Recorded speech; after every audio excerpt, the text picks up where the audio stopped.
दोस्तों, एक मुस्लिम लड़का जिसकी उम्र केवल 20 साल की होती है, 20 साल की उम्र से वो लड़का था, उसको ब्लू फिल्म देखने की ऐसी लत लगती है दोस्तों कि वो हर लड़कियों को अपना शिकार बनाता है, यानी कि वो शिकार पर निकल पड़ता है और हर लड़कियों को वो अपने प्रेम जाल में फंसाता है।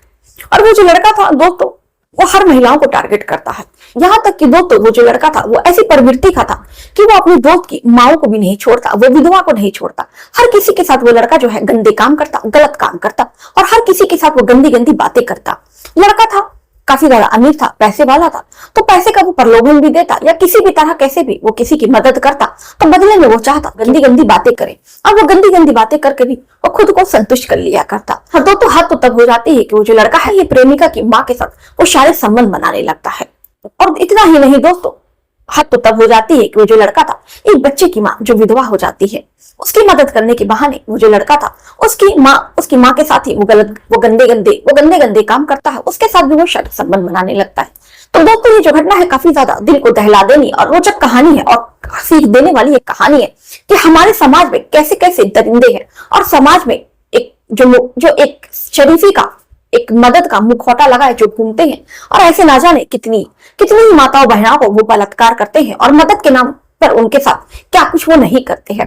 तो दोस्तों आज की घटना सुनने के बाद जो हमारी माताएं और बहनें होंगी, ये कहानी सुनने के बाद आपकी दोस्तों आंख खुल जाएगी और आपको भी पता चल जाएगा कि समाज में कैसे कैसे दरिंदे रह रहे हैं और किस भेष में रहते हैं और कैसे कैसे वो आपको चकमा देते हैं और कैसे कैसे वो आपको मदद के बहाने आपको अपने बिस्तर पर लेके जाते हैं।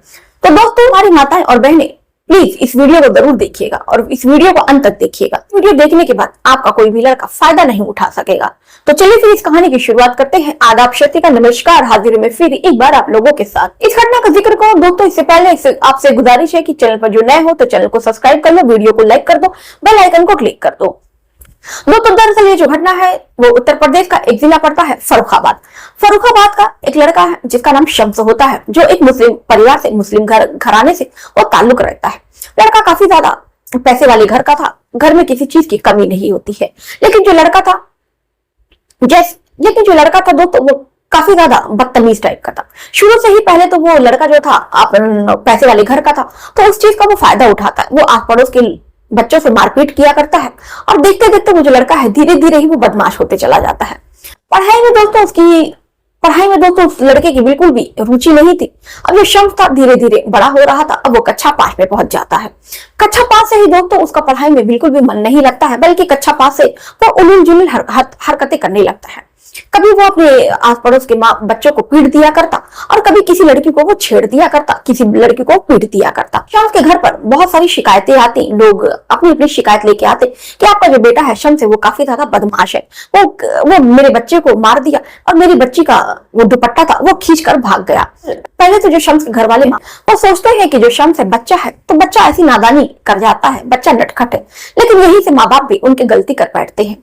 यही से उन्होंने शम्स को एक झापड़ लगाकर उसके कान पर उसको सबक सिखाया होता तो शायद अब उसका ये हाल ना होता। अब माँ बाप अपने बच्चों की शरारत को यही अनदेखा कर देते हैं और वो शम्स को कुछ भी कहते नहीं है। उसके बाद से दोस्तों होता कुछ ऐसा है कि जो शम्स है वो धीरे धीरे करके वो बड़ा होते जाता है। जैसे जैसे वो धीरे धीरे बड़ा हो रहा था वैसे ही शम्स की जो शैतानियां वो भी बहुत ज्यादा बढ़ती जा रही थी। अब दोस्तों होता कुछ ऐसा है कि वो बड़े होने के साथ साथ उसको ब्लू फिल्म देखने का नशा चढ़ जाता है। वो ब्लू फिल्म देखता है, ब्लू फिल्म देखने के बाद से वो अपने साथ ही गंदे गंदे काम करता है, इसी तरह खुद को ही संतुष्ट कर लिया करता है। अब वो जब भी अकेले में होता, तन्हाई में होता, ब्लू फिल्म देखता। दोस्तों यही तक भी जो कहानी है यही तक खत्म नहीं होती। अब लड़का जैसे जैसे जवान हो रहा था, जैसे जैसे वो बढ़ रहा था, वैसे वैसे जो उसकी ख्वाहिश है वो बढ़ती जा रही थी। अब वो सोचता है, अब वो ऐसा करके थक जाता है, फिर वो सोचता है कि क्यों ना किसी लड़की के साथ ऐसा किया जाए। अब वो यही से दोस्तों ये शुरुआत होती है कि यही से वो जो लड़का है शमी वो अलग अलग लड़कियों को वो शिकार बनाता है। अब जैसे जो लड़का धीरे धीरे बढ़ रहा था वैसे वैसे उसकी जो गंदी हरकतें हैं वो भी बढ़ रही थी। अब वो लड़कियों से दोस्ती करता है, दोस्ती करने के बाद से उनसे वो गंदी गंदी बात करना चाहता है। कुछ लड़कियां थी उसके प्यार प्रसंग में फंस जाती हैं तो उनके साथ वो गंदी गंदी बातें करता है। लड़कियों को लगता है कि लड़का जो उससे मोहब्बत कर रहा है, तो पहले तो लड़कियां उसका विरोध भी करती, तो लड़का ये कहता कि क्या तुम मुझसे प्यार नहीं करती, इसका मतलब कि तुम मुझसे प्यार नहीं करती हो। एक प्रेमी और प्रेमिका के बीच में तो अक्सर ये बातें होती रहती हैं। लेकिन लड़कियां नादान थी, वो नहीं समझ रही थी कि जो लड़का है हबशी है और जिस्म का भूखा है और लड़कियां प्यार के नाम पर उससे गंदी गंदी बातें कर रही थी। अब जो लड़का है फिर यहीं पर नहीं रुकता है, वो उनसे मिलने की कोशिश करता है और उनसे मिलता है तो उनके वो हाथ पकड़ लेता है, कभी उनके गालों पे किस कर लिया करता है। लड़की इसका विरोध करती तो वो प्यार के नाम पर उनको चकमा दे दिया करता। लड़की सोचती कि हाँ ये मेरा प्रेमी है, तो प्रेमी और प्रेमिका के बीच में अक्सर ऐसा हुआ करता है। अब जो लड़का है यहीं पर नहीं रुकता, अब वो लड़कियों के साथ वो संबंध बनाने की कोशिश करता है। लेकिन कोई भी जो लड़की दोस्त तो होती है वो जल्दी किसी लड़के के साथ शारीरिक संबंध नहीं बनाती है। अब जब उसकी प्रेमिका उसके साथ शारीरिक संबंध नहीं बनाती है तो जो लड़का है वो समझ जाता है। और लड़का दरअसल हपशी टाइप का था, तो बहुत ज्यादा इंतजार नहीं करता है, वो तुरंत जो है इधर उधर और भी लड़कियों से बातें करने लगता है। अब दोस्तों एक दिन होता कुछ ऐसा है कि उसकी प्रेमिका की मम्मी का एक दिन उस लड़के को फोन आता है कि तुम मेरी बेटी से क्यों बात कर रहे हो।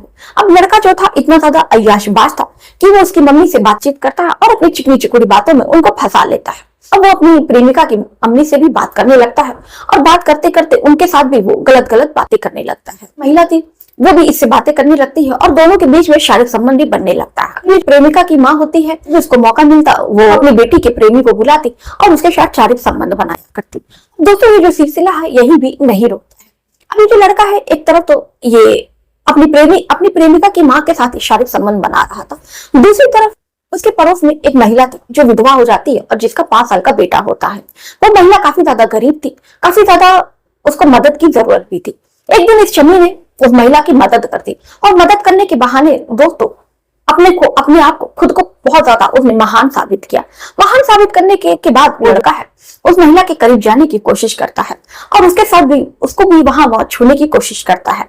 महिला जो विधवा थी वो उसका विरोध करती है, तो उस महिला से कहता है कि मैंने तुम्हारी इतनी मदद की और तुम मेरे साथ ऐसा कर रही हो, यानी कि तुमको मुझ पर भरोसा नहीं है, तुमको मुझ पर विश्वास नहीं है। मैंने गलती कर दी कि मैंने तुम्हारी मदद कर दी। अब ये जो महिला थी इसको भी समझ में नहीं आता है कि वो क्या करे। उसके बाद से दोस्तों अब जब भी ये जो विधवा महिला थी जब भी उस लड़के को वो फोन करती, शमी को वो फोन करती कि मुझे कुछ पैसे की जरूरत है, मेरी कुछ मदद कर दो, तो वो जो लड़का है कहता नहीं जब तुमको मुझ पर भरोसा नहीं है तो भला मैं तुम्हारी क्या मदद करूंगा, तुमको जिस पर भरोसा है तुम एक काम करो, तुम उसी से मदद मांगो।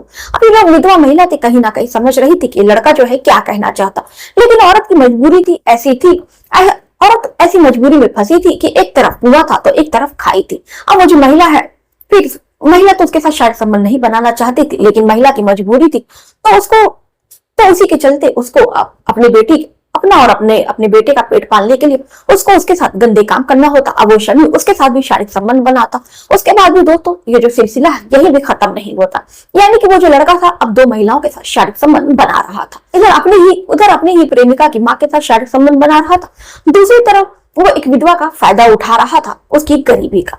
और दोस्तों ये जो लड़का है यही भी नहीं रुकता है, वो अलग अलग लड़कियों से बातें करता है, फोन पे बातें करता है और अलग अलग लड़कियों से वो बातें करता है। कभी इनसे बातें करता, कभी वो उनसे बातें करता और कभी कभी तो वो अपना नाम बदल कर भी, अपना धर्म परिवर्तन कर भी वो हिंदू लड़कियों को भी टारगेट करता। ऐसा ही एक लड़की उसकी जिंदगी में आती है जिसका नाम पूजा होता है।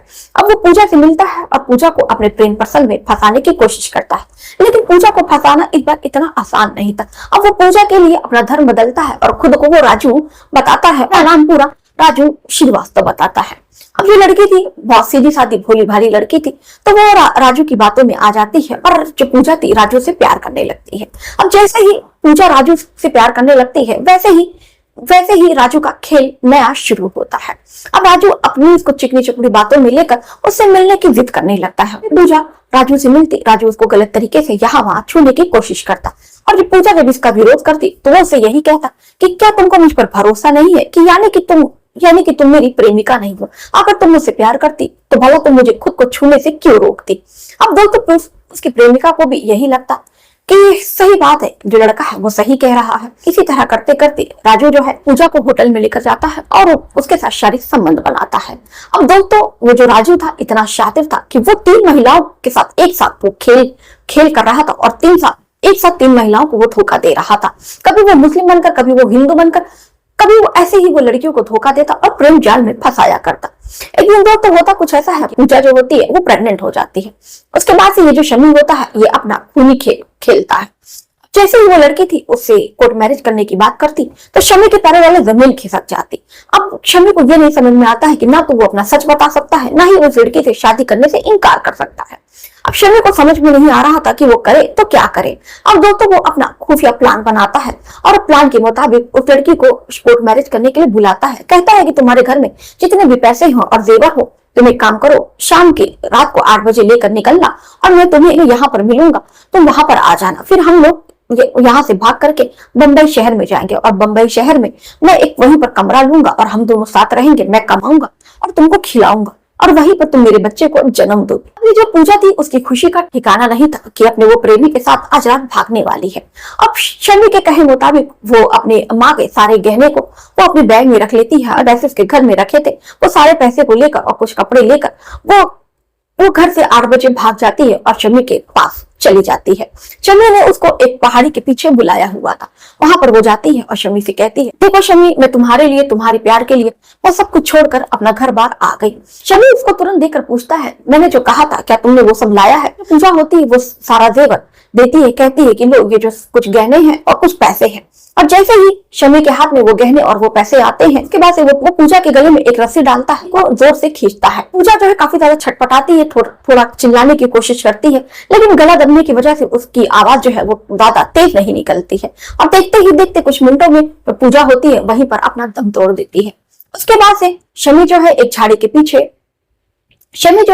के पीछे पूजा को ले जाकर फेंक देता है। उसके बाद से वो अपने घर पर चला आता है और उस पैसे से, जेवर से वो ऐश कर रहा होता है। इधर पूजा के घर वाले परेशान थे कि 12 बज गया है, पूजा घर में कहीं भी नहीं है। तो पूजा की ढूंढाई शुरू होती है।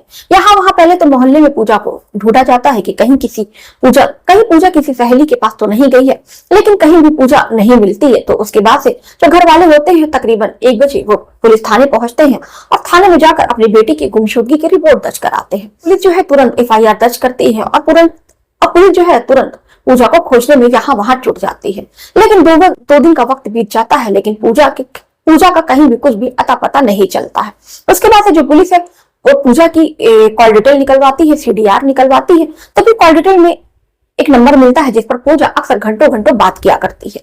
जब उस फोन नंबर का एड्रेस निकाला जाता है और उसका पता निकाला जाता है तो वो शमी का पता निकलता है। अब पुलिस जो है शमी को तुरंत गिरफ्तार करके थाने लेकर आती है और थाने में उससे पूछताछ करती है। यहाँ वहां दुनिया भर के झूठ बोलता है और पुलिस को चकमा देने की कोशिश करता है, लेकिन उसको ये नहीं पता था कि ऐसे जो खिलाड़ी होते हैं वो आए दिन थाने में आते रहते हैं। अब पुलिस फिर उसके ऊपर 3rd डिग्री का इस्तेमाल करती है और उसे सख्ती से पूछती है। तो जो शमी है वो अपना जुर्म कबूल लेता है और बताता है कि उसने ही पूजा की हत्या की है।